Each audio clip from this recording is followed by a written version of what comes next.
Let me go! Fitz's first fantasy look is here. Your host, Jack Fitzpatrick, gets this football Sunday going right here on ESPN Richmond, breaking down the biggest storylines, setting your fantasy lineups, and of course, looking at 5 marquee matchups. It's your pregame show, live from the capital city right here in the 804. Now, here's your host, Jack Fitzpatrick.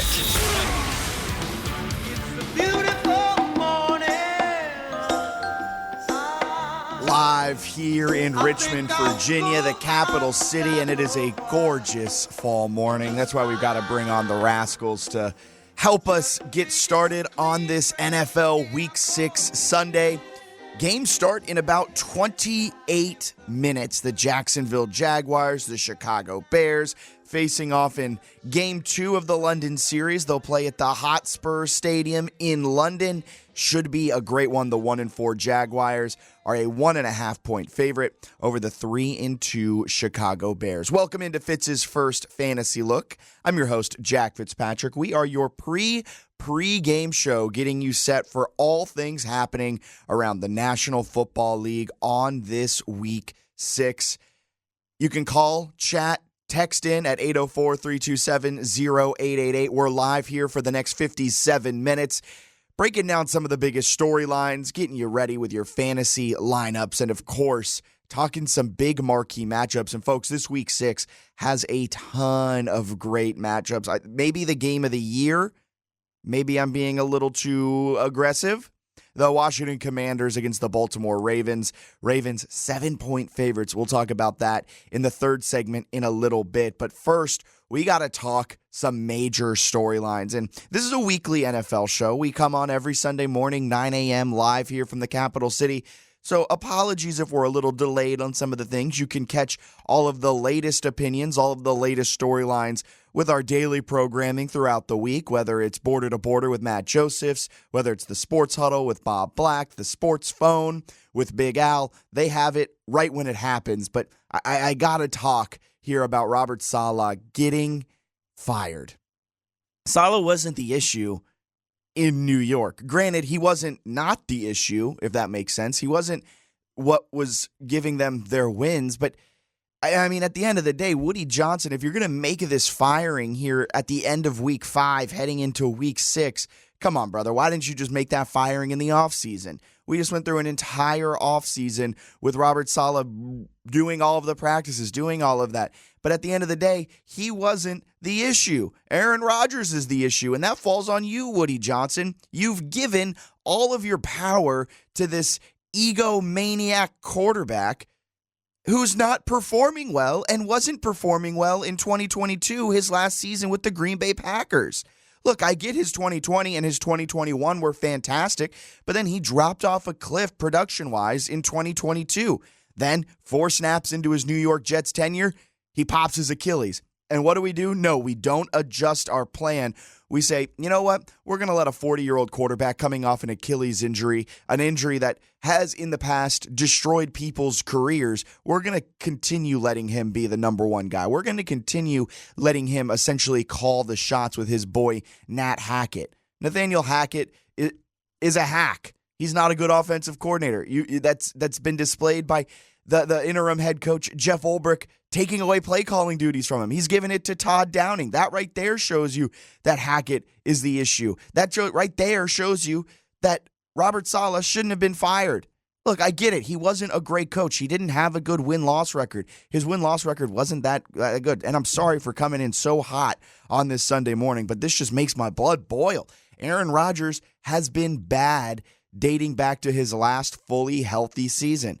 And this year in particular, he ranks 20th in EPA per dropback. And folks, you know we got to hit you with this.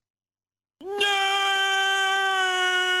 statistics. Look, his nerd stats aren't good. EPA per dropback. His expected points added. How good has he been on a dropback by dropback on a play-by-play basis? He's 20th in the NFL, a bottom half quarterback in a very good statistic that tells you kind of how good a quarterback is playing with everything going around him. He's 20th. He's 26th in success rate, which means each time he drops back, he's not doing what is necessary to keep the the ball ahead of the sticks. A success rate is essentially on first down, are you gaining 50% or more of the necessary yards to get a first down? Same on a second down. And then on third down, are you gaining the first down? So on 1st and 10, did you get 5 yards?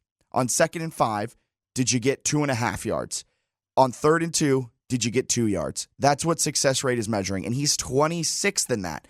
Not good. And then if you don't like my nerd stats, I get it. Nerd stats aren't for everyone.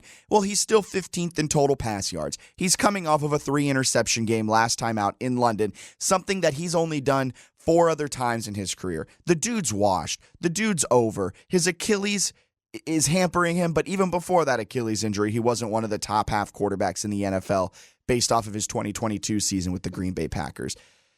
Saleh wasn't the issue. Aaron Rodgers is the issue. New York Jets fans, I'm sorry that you have to put up with this. I know we all thought that Aaron Rodgers was going to come in and be the savior of the Jets, the Jets, Jetsettes, but he's not.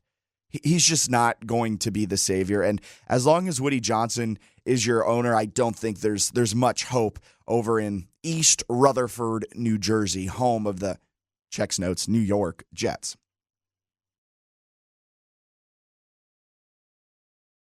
You know, Steelers fans probably feeling happy this morning. Commanders fans, not so much after last night's game where the Commanders fall, I guess yesterday's afternoon because there was a 1 p.m. kick. After the Commanders fall by 1, the Steelers with a 28-27 win.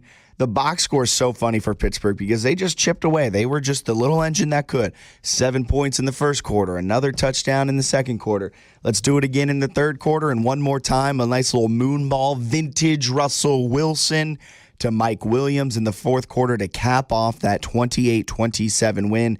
Jaden Daniels, not his best performance, had his worst completion percentage of the season, went 17 of 34, 202 yards, no touchdowns, no interceptions. It doesn't feel like a horrible loss because the Steelers are one of the better teams now, apparently, in the NFL at 7-2. They just find ways to win. It does feel like you really let one slip away, especially with that fumble late in the game where the Steelers are driving down. They fumble it on the 1-yard line. And if the Commanders could have just drained some more clock, maybe moved the ball a bit, it could have had a different outcome. You could have, just for the real purpose of flipping the field. Instead, Pittsburgh's able to force a 3-and-out, get Trustway to punt from his own end zone, and the Pittsburgh Steelers really started with excellent field position, and that's how they scored. They then have that moon ball from Russell Wilson, finding Mike Williams, who only played 9 snaps in the entire game, just so happened to catch a touchdown. If Calvin Austin didn't get hurt earlier in the game, Calvin Austin would have been the one that was throwing that pass. Russell Wilson had to coach up Mike Williams on how to run that route on the sideline before that play. And it worked out for the Steelers. Their trade already paying dividends for Mike Williams, bringing him in from the New York Jets. And the Steelers just all game seemingly leaned on the Washington defense. The Steelers didn't do anything well. Like in the run game, they ran it a bunch of times. 43 carries, only had 140 yards, 3.3 yards per carry. If you're the Washington defense, you like that number. You're not too upset about allowing 3.3 yards per carry. But the issue is that they were able to then parlay that, just not even success in the rushing game, but they were able to parlay just the stubbornness, showing that they were always going to run the football, into successful passing plays. Russell Wilson goes for 195, 3 touchdowns, and he looked pretty great. It was vintage Russ, and he has fit very well into the Steelers offense with Arthur Smith. Surprisingly, Arthur Smith has adapted his offense to play to Russell Wilson's strengths.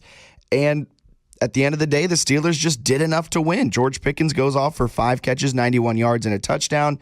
Mike Williams has 1 catch. Freiermuth has 3 catches and a touchdown. I mean, a really, really solid performance from the Pittsburgh Steelers, who are now sitting at 7-2, 4-1 away from home. And the Washington Commanders are 7-3. They've been fantastic this season. This loss ends a 3-game winning streak after they fall in Baltimore 30-23 a few weeks back. But the biggest takeaway I have from this game, outside the Steelers just being a very good football team, is the vibe in that post-game press conference, Alan, is so different than what it was in that Baltimore Ravens game. And even the Buccaneers loss, the 17-point loss to start the season, those two losses, it felt like, okay, Washington, like you're not supposed to, like specifically in the week 1-1, we don't have high expectations for you. Go out there, take your lumps, but get your experience, Jaden Daniels. Just don't get injured. Have a good season. We'll finish 3-14 or whatever it is, and we'll get to next season and have the experience. Then the Ravens game, it was kind of like, okay, this team's fun, this team's feisty, but they're still not really going to do a whole lot. They couldn't win against one of the best teams in the NFL. All right. And then in this one, that post-game press conference really felt like it's, all right, how do you bounce back? You got a short week. How do you bounce back and make sure that you don't lose to the Eagles this week? Because you're still in prime position to win the NFC East. How do you not avoid a letdown? How do you really take this loss and use it to move forward? Just the complete vibes are different around this team from a month ago, and it showed in that post-game press conference. Yeah, I would say that it's both good and bad, but it's mostly good. And the way I'll explain that is that you want the Commanders to have this this feeling of we should have won that game, mostly because that is true, and then also because it shows that the team believes they belong in the same category as the Steelers. They're not just happy to be here. I think that's the perfect attitude to have. Like, you don't want to just be happy to be here, and I didn't get that vibe at all. There was disappointment, but disappointment in the sense of you could tell it was motivating, right? Yeah. Like, they would have loved to have gotten back out there the very next day if they could. Rest be, I'm not going to say the word, but rest be darned. They wanted to get back out there. There's competitive, just energy throughout the locker room, and I thought that was good. And the reason why I say it could be bad is that you don't ever want something like that to linger. Yeah. When the reality of the situation is this Eagles game Thursday is the most important game of their season. At this juncture, and probably will be the most important game of the season for the remainder of the season, for the simple fact that in order for them to get into the playoffs, the easiest route for them right now is to win their division. In order to win the division, you have to win this game on the road. You've already conquered the Giants. I'm pretty sure we can all look ahead and say the Cowboys. Yeah, the Cowboys are conquered too. I don't even want to split with the Eagles because, again, it makes it a whole lot easier if you can win both games. If you do split with the Eagles, you're still in a pretty decent position considering the end of their schedule.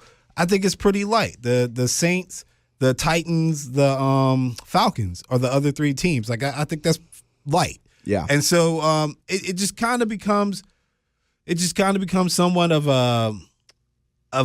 a barrier that you create a little bit because it's human nature to look ahead and also look back. But it shouldn't be as detrimental as that Hail Mary to the Bears. Like, I don't expect to see that. Yeah. And I think, again, for the Commanders, the only negative to take away if they do lose to the Eagles is that this is the third time this season where they would have lost a game where we could definitively say they're not good enough.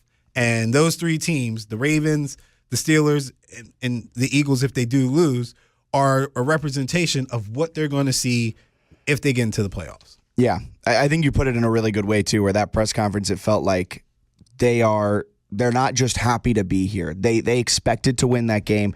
The Steelers played a very good football game. Like, I know the Washington Commanders had a 10-point lead at one point in the second half, but it never really felt like it was a two-possession type of game where the Steelers were always kind of sticking around. So you would have liked to win it, but it doesn't feel like, oh, we blew that game.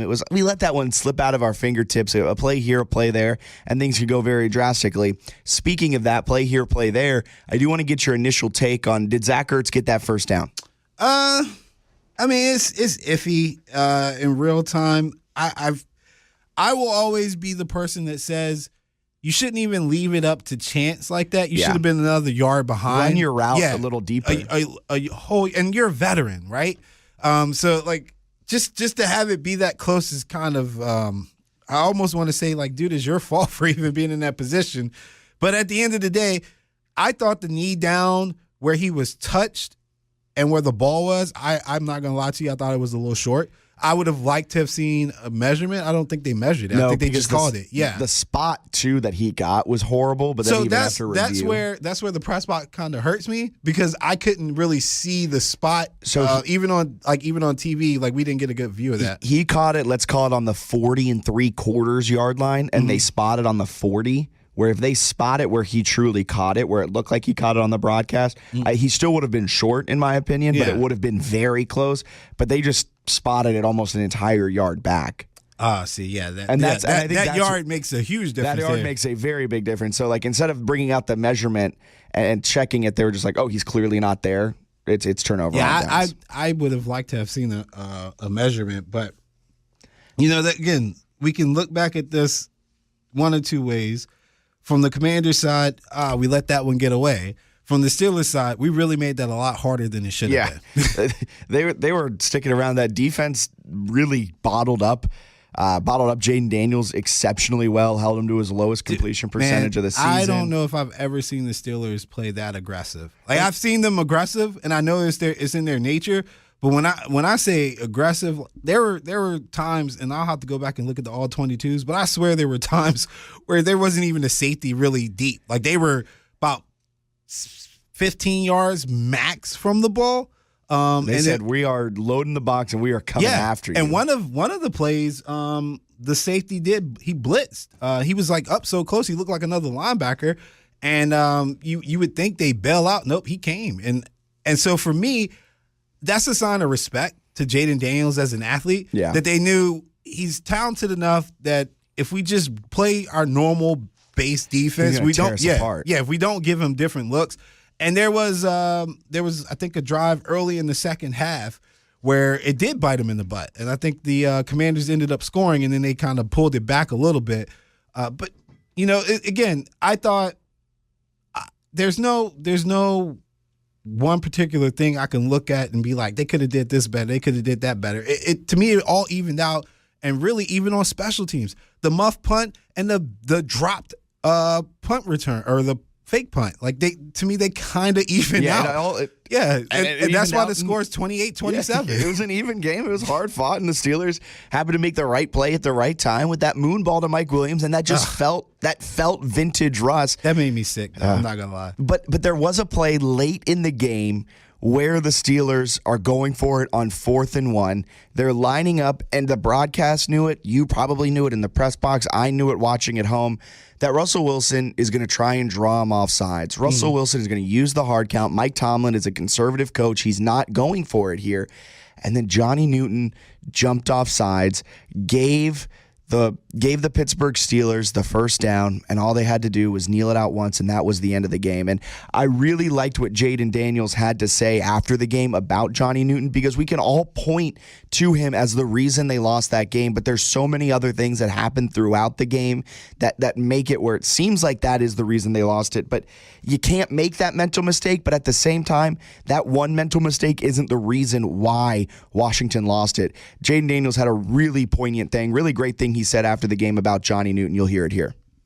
Jaden, as we were talking to Johnny Newton, and he was talking to him right at the moment about how his teammates were supporting him, and you walked up, I don't think you heard, and you gave him a high five of support. Just talk about, we've all heard about the brotherhood, but why that's so important in the moment, on this week, and just in every...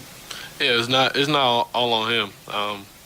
That's what everybody's going to see, just that one big play, but it's not all on him, and we're all together. We got his back no matter what people outside the building are saying or are thinking. Man, it doesn't matter. What matters is what's in the building and how we love each other and how we support each other and have each other's backs.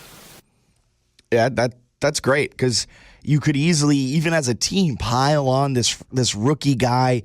He's been playing outstanding football for you, and then he makes this mental mistake. You could easily pile on him if you're his teammates. Man, why'd you do that? Man, why'd you do that?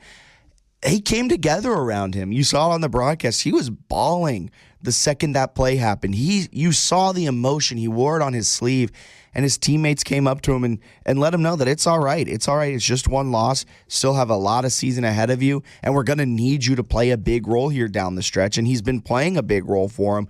So hearing that from Jaden Daniels, I loved. He has the right perspective. He knows what it's going to take to win the NFC East. You're going to have Johnny Newton bought in and have him not dwell on this play.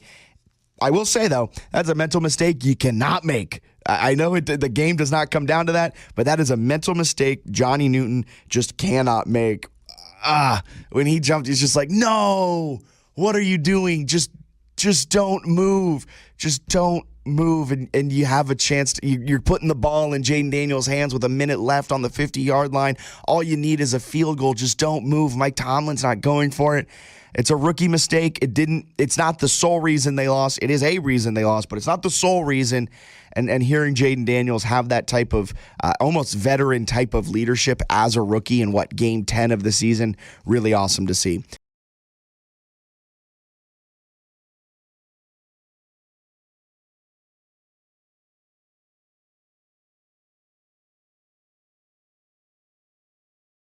We'll go to the phone line. Dolphin Dave, how you doing on this Tuesday?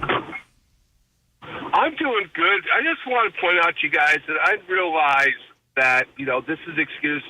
You're supposed to be good. You're supposed to win.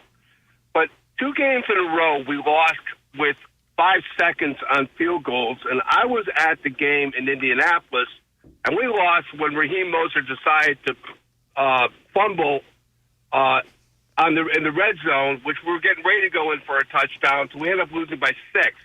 So that's 3 games in a row that we lost by a total of 12 points, 2 of which we lost. And I don't know if it's just, hey, listen, I can get it's not our year, but I don't get how we're as stagnant as we are with either the, turnovers or exactly the fact when I was watching the game real quick against, I believe the Cardinals, we couldn't tackle anybody. We did not sack Kyler Murray once. So I don't know what's going on, but I got a funny feeling. I will be honest with you guys. I am less enamored with our coach than I was last year. I really am. Really? Mike McDaniel's not doing it for you? Yeah. You know what? I don't know if he knows how to plan. I'll be honest with you. When we had Tua out there, it looked like he was planning. He was trying to get Tyler Huntley and Skylar Thompson to be another Tua. Okay? It looked like he was trying to plan. You got guys that go back that sit, hold the ball, look for the people to break. The people are breaking. They're throwing it late. They're throwing it long. It was just really a bad look. And I think part of the look was that Mike McDaniel does not know. He's got the team he's got. When everybody's together, he's good. Probably pretty good, okay? But when he doesn't have all the pieces parts, he doesn't know how to adapt. And that's the thing that I have a problem with it. And the other thing is, and I know you guys got to go to break, but the other thing is like every other single football team, you got to have a line. And we're starting to get our line together a little bit, but we don't have a line that will protect like it needs to. And we, like every other team that gave so much money to a quarterback and other people, we can't afford a line. And it scares me over the next couple of years, even if Tua stays healthy, whether we're going to be able to go ahead and, do the step forward like the good teams are. Just want to say. That's a good point. Thank you so much for calling in, Dolphin Dave. Thanks, man. Yeah, the Dolphins are in a tricky spot. I mean, you don't have an offensive line. You put a good amount of money into your offensive line, but they're constantly banged up. They're not looking great. You didn't invest a ton of draft capital in your offensive line, just putting a second-round draft pick into Patrick Paul. Very interesting stuff. We'll talk more about the Dolphins because that brings up some interesting things. Should you blame a coach if their quarterback gets hurt? I feel like that's a pretty big thing. I'm glad we're going to a break. I would have to turn on my guy Mike McDaniels. I'm in agreement too. Let's definitely say this for the next hour. I want to give my opinion on it too. We'll loop back to this in the next hour. At the top of the 9 o'clock hour, we'll be joined by Dr. Alvin Parker, head coach of Union, as they have a big time rivalry game this weekend down in Petersburg against Virginia State. So we'll bring on Dr. Alvin Parker to talk about that and to talk about their 91-0 win they just had on homecoming this last weekend. Stick with us. We'll be back on the other side of this break. This is the Sports Phone here on 106.1 ESPN Richmond.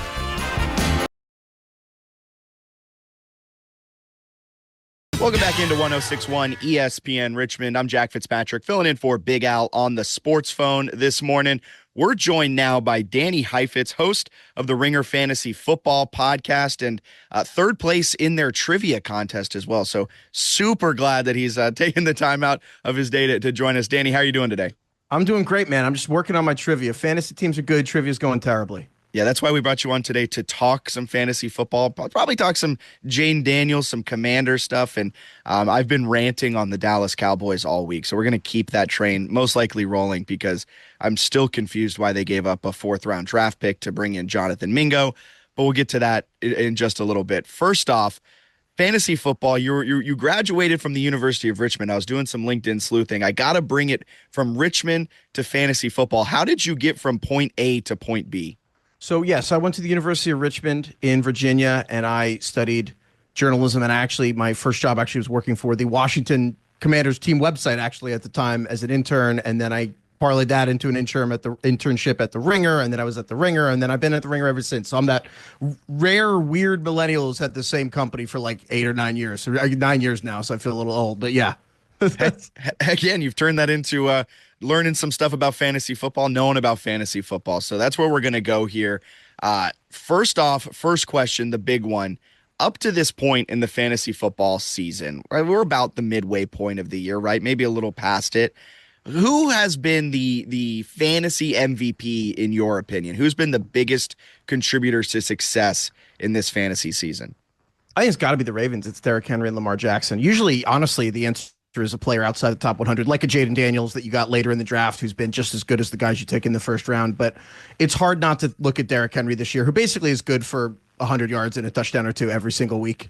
And I mean, Derrick Henry, I think he just slightly dipped below a 2,000-yard pace. But it's hard not to look at, frankly, the amount of picks that missed in the first 15. There really were only 3 or 4 good picks in the top 16, 18 picks of your draft. And Derrick Henry was the best one. And between him and Lamar Jackson, I think it's hard to pick anyone else. Although Jaden Daniels is right there, actually. Jaden Daniels is right up there. I took Bijan Robinson, and that's been a fun roller coaster each and every week. It's been fine. Yeah, it's fine. It's fine. It's not a 1st-round draft pick, but that's besides the point. It was fine. I was very much sweating that pick, but we got to it. At this point in the season, you may be trying to find some sort of way, if you're listening, to get one up on your friends in your work league, in your family league, something like that. You may be sitting at, I don't know, a 3-loss, a 4-loss, where you can potentially make that playoff push and get going and get those bragging rights by winning the championship. Danny, at this point, there might be a few guys on the fantasy waiver wire that you can go out and pick up, maybe some free agents that may be that final push and help you get over the edge and pick up some wins down the line. Looking at the waiver wire, is there anyone that you've targeted in your leagues that you think can be a league winner? Yes. I think when I look at those league-winning players, I think it's Blake Corum for the Los Angeles Rams, and I think that you could also put Braylon Allen for the New York Jets, the running back. Those are both running backs. And I think he's on that list. And part of me also still deep down wonders about Xavier Legette, the receiver with the wonderful Carolina accent for the Carolina Panthers. But I think to your point about league winners, here's the dirty truth in fantasy football. Every year, there's like 5 or 6 players that really matter. And there are certain players, some go in the 1st round, some go in the 14th round, that just having them on your roster triples or quadruples your chances of making the championship. Like, a year ago it was Christian McCaffrey, a couple years ago it was Travis Kelce, but like Jalen Hurts a couple years ago, there are certain players that if you took them, your odds of going to just drafting them 3 or 4 times higher. Then there are also a couple players every year that by adding them on waivers also triple your chances of making the championship game. Kyron Williams last year in week 1, Puka Nacua was on that list. Just adding them tripled it. And like everything else it did kind of didn't matter.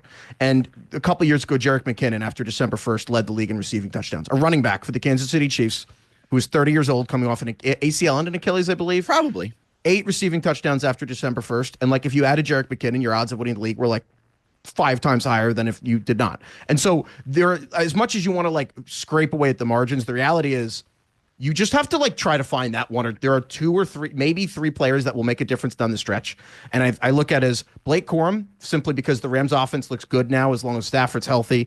And Kyren Williams, I wanted like 60% of their touchdowns through the first 8 weeks of the season. Kyren Williams has had foot and ankle injuries every year of his career. And if anything happens, I think Blake Corum, not Ronnie Rivers, will be the guy. All that with the Jets, but the same because Braylon Allen, frankly, has looked better than Breece Hall at points for the Jets season. And I actually think the Jets offense might look okay down the stretch. And if anything happens to Breece, then Braylon Allen's right there. And Xavier Legette, I just kind of believe. I think the Panthers offense, as bad as it was with Bryce, I think like rookies get better throughout the season. I think the Panthers offense, a lot of garbage time. I think there's a weird chance Xavier Legette's actually like really good fantasy asset down the stretch, even if the Panthers suck. Huh. All right. I was living in Charlotte when they made that draft pick, and the amount of copying of his accent that ran through Charlotte, North Carolina when he was drafted, and the amount of hype around, what did they end up taking him in the end of the first or at the very beginning of the second? They traded last pick of the first round. The amount of hype around the last pick of a first round wide receiver, too bad the Panthers didn't know what was coming and that they'd be benching Bryce Young. I think the Panthers, frankly, I do wonder deep down if the Panthers have leaned in.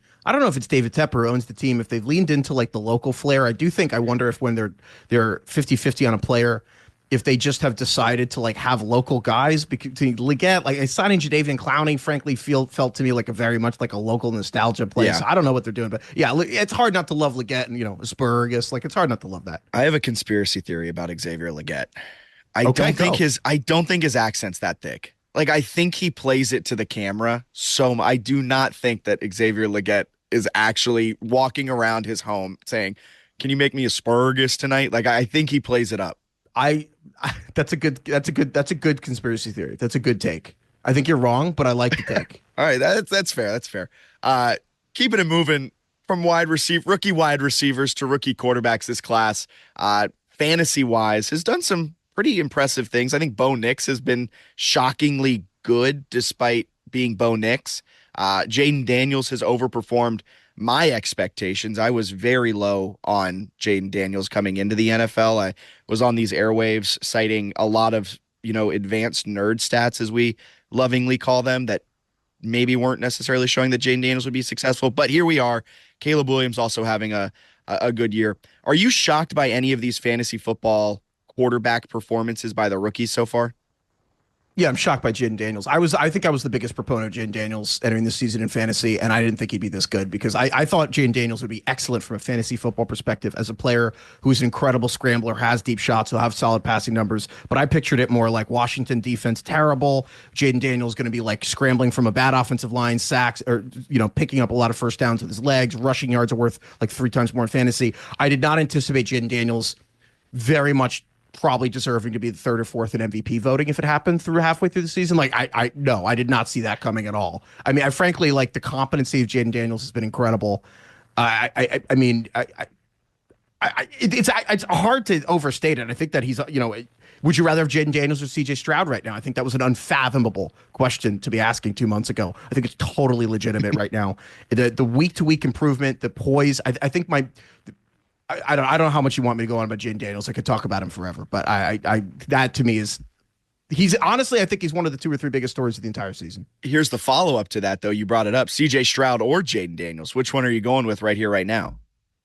I think they're both really good. Like they're both incredible, and I think they're both excellent. I think it feels like a lot of recency bias to be taking Daniels. The reality is Jaden Daniels looks better than Stroud did as a rookie. I think that Stroud looked really good, but the way Stroud finished really strong did color the perception of how that whole season was. The reality is Daniels is playing better. If you just go and watch how Stroud was, I think weirdly a lot of what Stroud's struggling with this season, Bobby Slowick, the offensive coordinator in Houston, this is what Houston is. I think there's elements of Stroud's clearly good. I think he's actually propping up the offense there more than it meets the eye. But what Jaden Daniels has been able to do is outrageous, frankly, and every aspect of his game looks incredible. It is kind of funny that last season we were watching CJ Stroud play and we were saying he's setting unrealistic expectations for what a rookie quarterback can do in this league.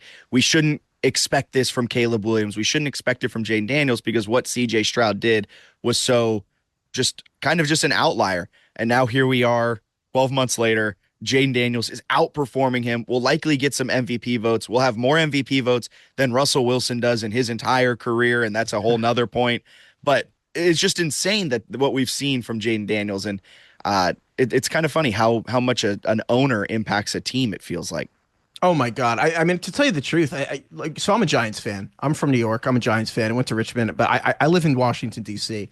And first of all, I don't hate Washington or the Commanders at all, because frankly, I think Washington fans might feel a little that they probably hate the Giants more, frankly, because the Giants won the 2 Super Bowls. But like all my hatreds for the Eagles and the Cowboys, I don't hate Washington. Like I felt bad. Like this dormant giant was, asleep for my entire life, to be honest with you. It's hard not to fall in love with this team, even within the division. Frankly, partially it's easier for me because the Giants are so bad that like they're not competitive. What are we competing over? You know what I mean? I know that we've had competitive games the last few years, but like Giants are so bad that you need to adopt a team. As anyone here listening knows, when you're out of the race, you need to adopt a team. And for me, I thought the Lions were like the easiest to root for team actually in any professional sport in my entire life. Just everything about the Lions. They're so good. The city of Detroit, how bad the Lions have been for the entire 21st century. They've never made a Super Bowl. They're an old friend. All the people, the Lions are just the team of the year. But I have to tell you, there is something magical about Washington just losing Snyder, the vibes, Jaden Daniels, Terry McLaurin. Like there is also just an incredible amount of easy to root for people on this team. Like a Lions-Washington NFC Championship game would be like the good vibes Super Bowl, to tell you the truth. That'd be pretty fun. You guys have been competing all these years, though. The Giants and the Commanders. You're competing for who would lose and get the opportunity to draft Jaden Daniels. And dude, don't even get me started. like frankly, the Giants had the 6th pick in the draft. They beat the teams ahead of them 4 times. They beat the Patriots, who had the third pick. They took Drake May. They beat the Cardinals, who had the 4th pick. They took Marvin Harrison Jr. And they beat Washington twice. And you guys got Jaden Daniels. If the Giants just don't lose, then those 2 games, then the Giants probably get Jaden Daniels, it's incredible how it goes. We never talk about that during the season. And you look at the trade deadline, the Giants stood pat, which was insane. Meanwhile, a year ago, you guys traded Montez Sweat. You finished 0-8. And guess what? You got the 2nd pick. It's tanking works. If you look at the Lions, the Texans, Washington, the things those 3 teams have in common, they tanked, they got their quarterback, they built a team, and they're good now. Josh Harris, the new owner of the Commanders, must be loving that tanking happened so fast in the NFL, because for so long it took so many years with the Sixers, and I still think they're still trying to overcome what happened during their tanking era. I mean, amazing what happens when you take the right players. Crazy concept. Jaden Daniels, glad that I was a proponent of Drake May in that spot, not to get on this full tangent, but I'm glad that I'm not a GM.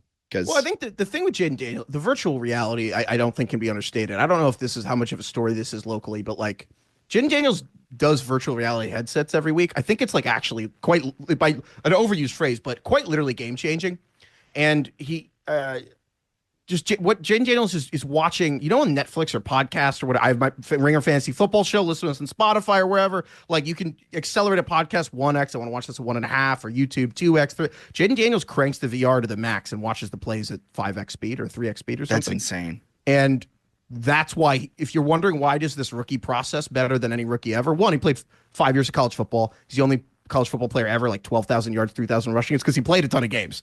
But the other reason, he's 24. The other reason, he's watching the plays at 3x speed. Like, I don't know. I can't say enough about the guy. And last question before we let you get up on out of here. Cowboys, what are they guys, I've said my piece on this Jonathan Mingo trade. I've said my piece on Jerry Jones. I just want to see if you have any way to rationalize this trade of a 4th-round pick for Jonathan Mingo. Jerry Jones is older than Joe Biden. I think that's like the simplest way I would put it. Like, I know, like I keep saying that on our show, but the way to understand the Dallas Cowboys is Jerry Jones built the NFL as we know it. Jerry Jones is the most important figure in the modern rise of the NFL into what is going to be soon a $20 billion a year behemoth business in revenue. And Jerry Jones understands the attention economy before there was an attention economy. Jerry Jones understands eyeballs. That is how he built it. And for 30, 40 years, Jerry Jones, every time you wonder what's going on with the Cowboys, you have to look at the holistically at the NFL and be like, he's focused on making money and they're winning at that. The Cowboys are this wonderful side project that he tells himself he cares about winning. What he cares about is attention. And so when you look at Dallas, everything Dallas does is for attention and eyeballs. And Jerry thinks that's also winning, and winning, talking about winning is attention, because if you look at everything, they give tours of the facility. Like, that's an insane thing to do. No other team does that during the week. You can see players walking around injured. No other team does that. Like the talking about everything they're doing, it's all for public relations. He's an owner who does a weekly radio hit every week for an hour. Like, all the things he does, he's as they would say in Texas, he's all sizzle and he's no steak, and everything is downstream of that.